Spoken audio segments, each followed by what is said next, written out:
Buck is going to be the focal point of this episode because Buck starts getting mail. And Al decides he's going to get credit from another credit card company, right? But no credit card company wants to give Al a card. But of course, Buck ends up getting one. Now you'd think, well, obviously they can't use that card because that's fraud, right? Only if we get caught.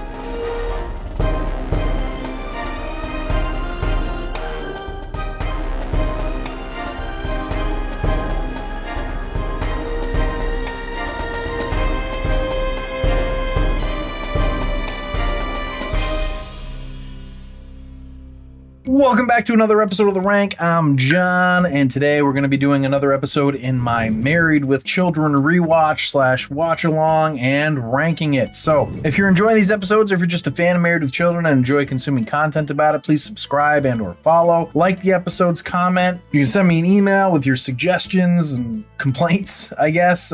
Please also consider becoming a patron on our Patreon page at patreon.com/TheRankPodcast, where you can get all of our archived episodes. Now today we're ranking the 16th episode of the second season of Married with Children, titled Master the Possibilities, written by Michael G. Moy and Ron Levitt and directed by Linda Day. Now this has been out for a long time, so there will be spoilers. That is my spoiler alert for you. So that being said, let's go to the potent notables. This episode aired on Sunday, February 7th, 1988. Married with Children went from a 5.1 rating to a 5, so pretty much the same. It beat its lead-in Werewolf once again, and it beat the two that came after it, The Tracy Ullman Show and Duet, whatever that is. It didn't beat 21 Jump Street though, still Fox's best performer. I couldn't find the competition that ABC put up. Wonderful World of Disney said it only went from 7 to 8 p.m. But if it was more normal and labeled correctly, then Rock and Roll Mom got a 13.6. Sounds great. No, it does not. Its other competition was My Two Dads on NBC, which had a 14.7, and Murder, She Wrote, which had a 21.5 and won the night. The episode title is a reference to MasterCard's advertising campaign slogan of the 70s and 80s. Funnily enough,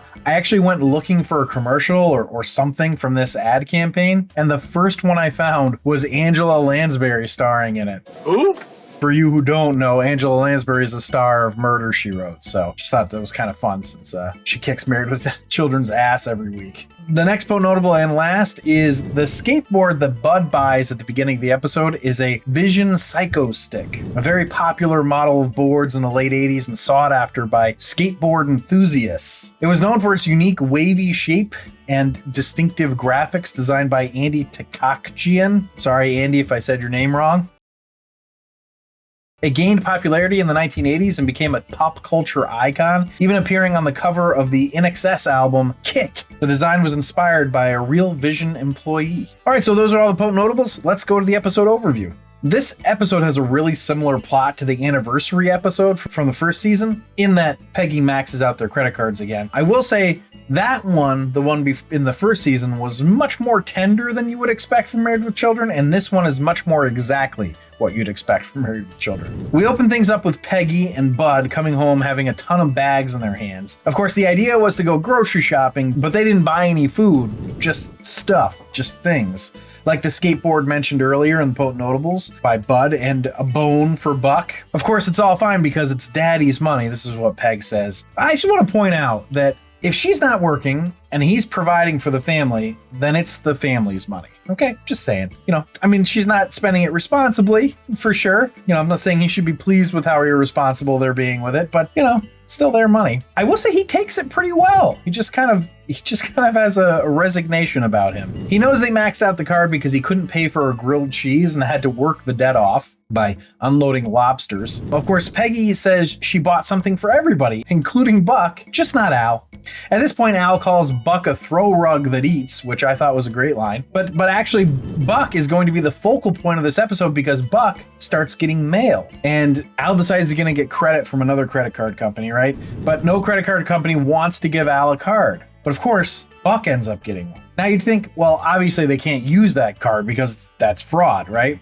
Only if we get caught. But you see, earlier, Marcy had brought over a package that was addressed to Al, and it was something that nobody had ordered. And Marcy said, you don't have to pay for a package you didn't request, and you can keep it and use it. So the Bundys use this same logic with the credit card and go on a shopping spree. They purchased a ping pong table, a pool table, a ski exercise machine thing, a basketball hoop, fur coats, a boombox, and on and on. Then Al and Peggy decide to use the card to get a nice hotel suite nearby and order a ton of room service. We find out later that it was $1,500 worth of hotel services, which is just a lot. They end up ingratiating themselves with a rich patron in the next suite, becoming fast friends with them after Al purchases them some champagne. Naturally, it's a super old rich guy and a very young, attractive wife, which Al is very excited about. So here's where it gets a little weird, as if this isn't already weird, because they intimate that both the old guy and attractive young woman get naked and join Al and Peggy in the tub. But then later, Peggy is being fed grapes by a bellboy, and Al is between the rich guy and the lady. So she's supposedly naked next to him, and Peggy's seemingly fine with that. Although she doesn't like when she keeps accidentally touching Al. Where is she touching him? Well, we can only guess. But Peggy isn't bothered by it enough to get up. It's just very odd. Either way, the rich guy ends up liking Al so much that he kind of sort of offers Al a $100K per year job managing his operations. But before he can take the offer, Bud finds out that this is all illegal and calls them at the hotel, ruining their fun and their future. Don't worry though, they're not going to jail. The credit card company is so embarrassed that they gave a dog a credit card that they decided not to press charges. They just repossess everything. Of course, you can't repossess a hotel suite, so Al has to work that debt off, which is, a nice bookend because he has to work one debt off and then at the end he has to work another one off. But that's the whole episode. Let's see how it ranked. Oh, rank. The rank is where I rank the episode based on 5 categories: story, acting, dialogue, episode coherence, and character relatability. I rank it on a scale of 1 to 5, 1 being the worst, 5 being the best. And then we also have a laugh counter where I tally up the amount of times that the episode made me laugh out loud, and that gets added to the score. 1 point per laugh out loud. So first category is story, which I gave a 3.5. So the story is that the Bundys are too stupid to understand that they're committing fraud by buying a bunch of stuff with a credit card in their dog's name. It sounds stupid, because it is, but it's also pretty good.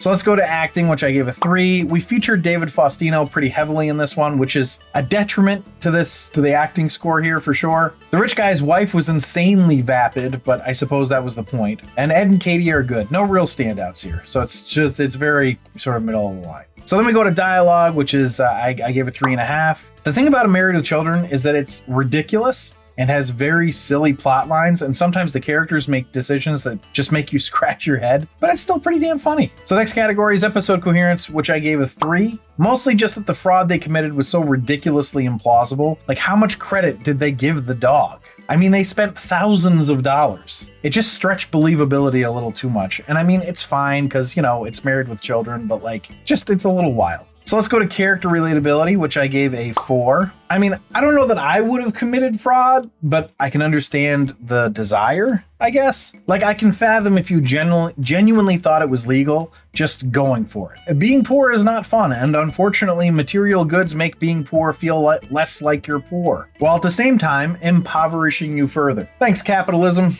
All right, well, those are the rankings. Let's go to the laugh counter. I had 16. So it's a pretty decent amount of laughs. This puts the episode total at a 33, which makes it I'd watch it again. For the series, the average is now at a 33, so this average matches the score of this episode, which keeps the series as I'd watch it again. So thanks for listening and or watching. If you'd like to see a list of our episode and series rankings, you can do that on our website at therankedpodcast.com. Remember to subscribe, review, and comment, and please consider supporting us on our Patreon site at patreon.com/therankedpodcast, where you can get exclusive perks and access to all of our archived episodes. But I'll leave you with this. The jokes on the show sometimes, corny. The repartee between Al and Peg sometimes, cruel. Being able to watch any episode of Married with Children anytime I want, priceless. It's not very good. So...